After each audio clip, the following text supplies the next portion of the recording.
Bismillahirrahmanirrahim. Assalamualaikum warahmatullahi wabarakatuh. Selamat siang, menjelang sore, salam sejahtera untuk kita semua. Pertama-tama yang kami hormati kawan-kawan yang diundang sebagai narasumber, ada Ketua Menteri Perdagangan Asal Bangkani, ada Ketua Komisi 1 Pak Samsul Samad, ada Kepala Dinas Pariwisata, dan kawan-kawan sekalian. Wabil khusus kepada penginisiator yang membuat kita hadir di sini, diundang, dan semua yang saya mohon maaf kalau saya tidak sapa satu-satu, tapi kita sudah saling tahu mengerti bahwa yang hadir pada hari ini bukan hal yang asing untuk kita semua. Teman-teman sekalian, selain secara pribadi saya ingin menyampaikan selamat Hari Raya Idul Fitri ya. Masih ada bau-baunya setelah kita memasuki fase pemanasan, memanasi buras, memanasi air pada kita. Selamat Idul Fitri dan mohon maaf lahir batin untuk kita semua. Mengawali ini, saya kira secara pribadi perlu kita memberikan apresiasi kepada inisiator, karena ini terus terang mengambil bahagian dari tugas-tugas DPR sebetulnya terkait dengan tugas fungsi legislasi di situ. Karena itu apresiasi ini ditujukan pada apa yang menjadi semangat kita bersama-sama, sehingga kalau boleh berkata, meroda pangan ini nasab tadi ini ulotai, karena kita diundang sebagai narasumber, jadi secara terpaksa kita harus berbicara untuk memulainya. Padahal itu tidak setidaknya ya, ada banyak tokoh di sini yang paham apa yang akan kita bicarakan, tapi karena kira-kira kita tiba-tiba saja berada di posisi itu, sehingga memaksa kita itu untuk hadir berbicara seperti ini. Teman-teman sekalian, yang menjadi topik dialog publik ini yang baru saja saya terima 2 hari yang lalu.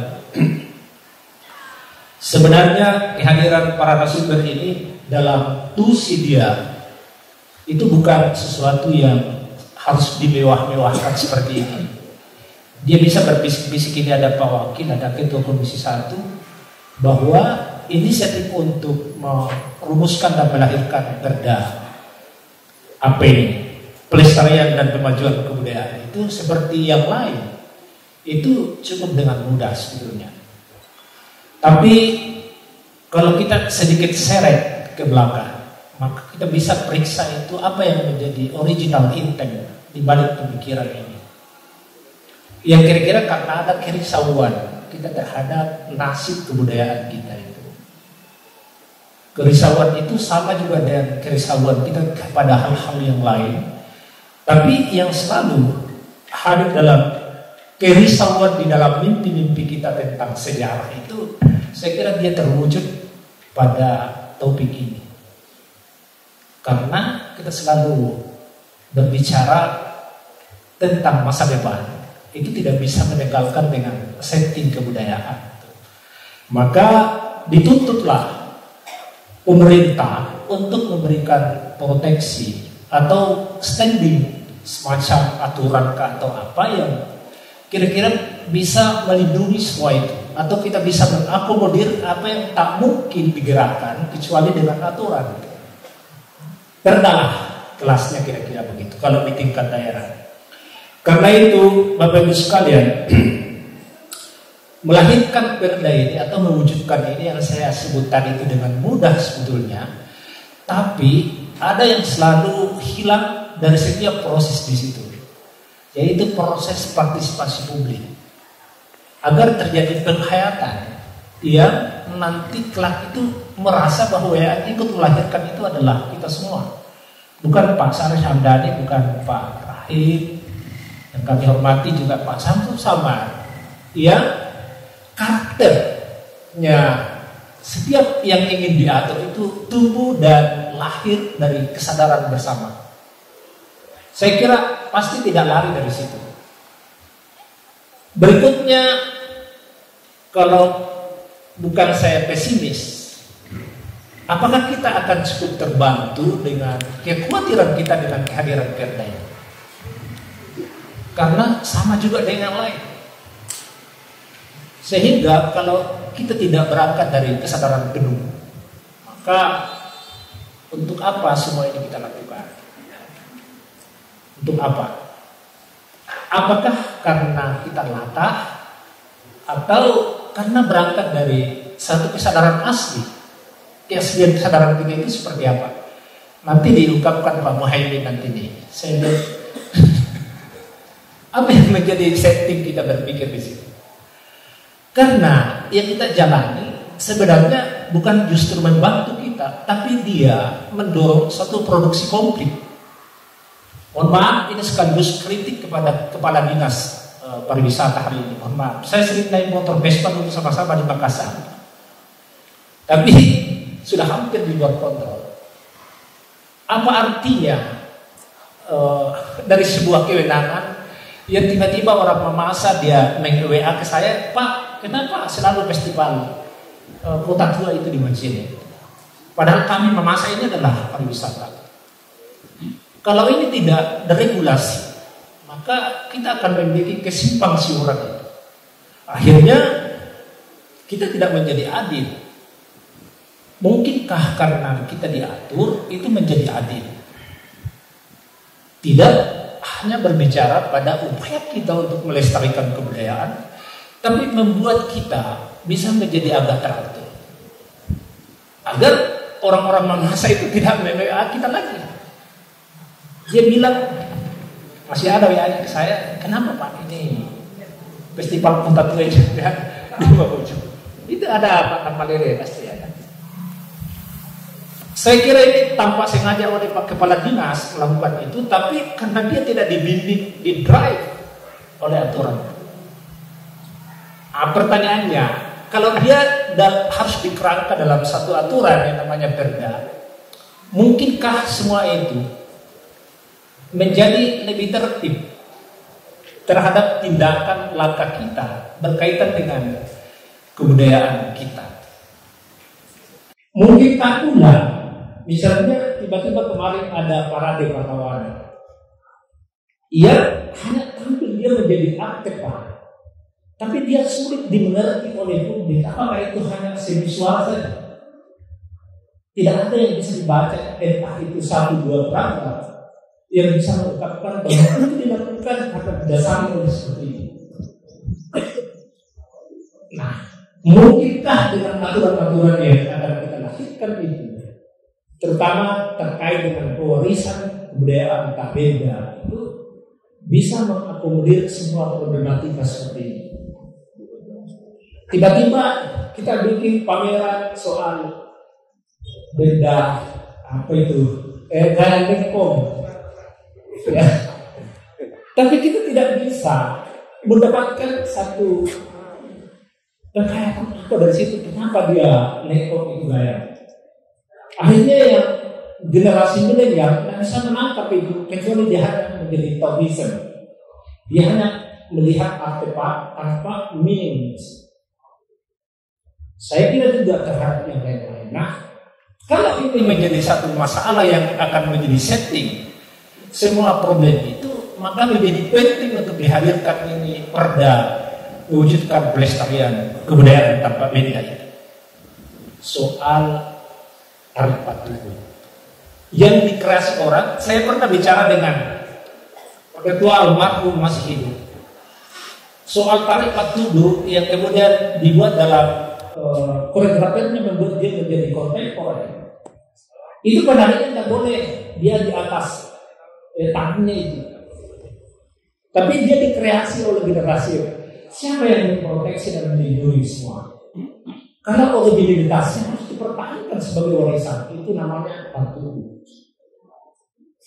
Kalau pembicaraannya seperti itu, maka menjadi aktual ini Perda. Kalau dia sekedar mata karena meniru riau atau sukses yang sedang menggodok itu Perda. Maka nasib yang kita khawatirkan itu mungkin bisa saja. Berkali-kali kita berbicara soal perda di Sulawesi Barat, ada teknologi perda, tapi tingkat penghayatan publik terhadap regulasi dan aturan itu rasa-rasanya seperti regulasi. Kita mau terjadi perdebatan.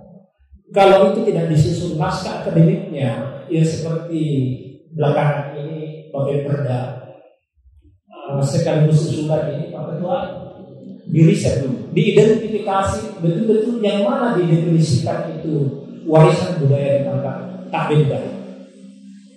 Perdebatkan saja teman-teman yang konsen di bidang kebudayaan itu terjadi perdebatan publik dulu. Itu belum kita pada promosi untuk dilegitimasi oleh UNESCO misalnya. Karena itu kehilangan legitimasi kita di situ. Karena Lagaligo itu sudah masuk dalam promosi perwakilan UNESCO. Tapi apa hebatnya itu antara yang Lagaligo dengan misalnya cerita panggung tragedi Kausin. Kecuali orang-orang yang bisa mengkait agar bukan setara, mungkin nilai kelebihan itu justru ditemukan. Jadi ada banyak hal yang kita bisa lihat nanti, yaitu berbeda mewakili Ketua Komisi 1 atau justru inisiatifnya dari eksekutif. Benar-benar ini lahir dari kesadaran penuh bahwa perda ini dia memiliki pandangan sosiologis, kesadaran kebudayaan. Dia originalitasnya itu bukan ditiru di daerah lain. Sejauh tidak bertentangan dengan lomba yang disebut tadi Pak Inisiator itu soal pemajuan kebudayaan secara nasional. Banyak hal yang saya kira bisa berlangsung dalam bentuk diskusi teman-teman.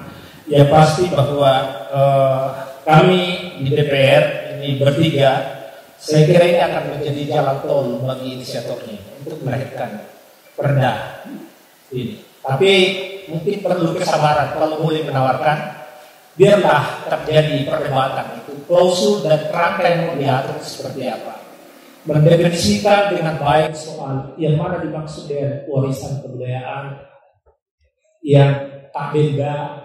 Terus kita membutuhkan naratornya. Kira-kira siapa yang bisa menarasikan itu semua soal tari, soal seni panggungnya, macam-macam lah di situ yang kita anggap masuk dalam kategori warisan budaya tabenda di situ. Saya kira teman-teman akan cukup tahu ini semua. Tapi yang pasti bahwa kekhawatiran kita itulah yang perlu dihindari di setiap kali kita juga perlu menghindari bahwa ini adalah hal yang by accident. Jangan by accident, Pak Wati. Tapi kita mau ada by design yang lahir dari pemikiran kritis. Karena hanya itu yang bisa menolong kita, membantu kita di balik hal-hal yang disumbat ini. Jujur saja, tidak ada sesuatu yang kita bisa banggakan. Dalam pengertian prestasi, dalam pengertian produksi berkritikal dan sebagainya. Saya kira itu teman-teman sekalian, Bapak Ibu sekalian yang saya hormati, saya mohon maaf kalau ada yang berlebih, dan sekali lagi bahwa kehadiran saya secara pribadi itu betul-betul berada dalam kerangka semangat bersama. Tidak ada ide-ide yang saya kira patut untuk dipertukarkan, kecuali saya ingin mendengarkan semua kepada kita, tapi bahwa menjalankan proses untuk mewujudkan pertanyaan besar ini, perda pelestarian pemajuan kebudayaan tabenda ini, saya kira ini terbuka pintu bagi teman-teman kita. Ada pewakil satu, ada ketua komisi, ada Pak Ketua Babinperda. Saya kira itu Bapak Ibu sekalian, satu hal yang dapat kita simpulkan bahwa yang dapat kita ungkapkan atau kita bisa nyatakan saya secara pribadi bahwa ini akan lebih bagus kalau perda yang akan didorong ini, kalau nanti didorong, ini akan lebih banyak mengambil waktu daripada kita harus membalap dia terus tiba di finish, padahal kita ingin kembali lagi memperbaiki. Saya kira itu Pak Inisiator. Demikian, terima kasih. Assalamualaikum warahmatullahi wabarakatuh.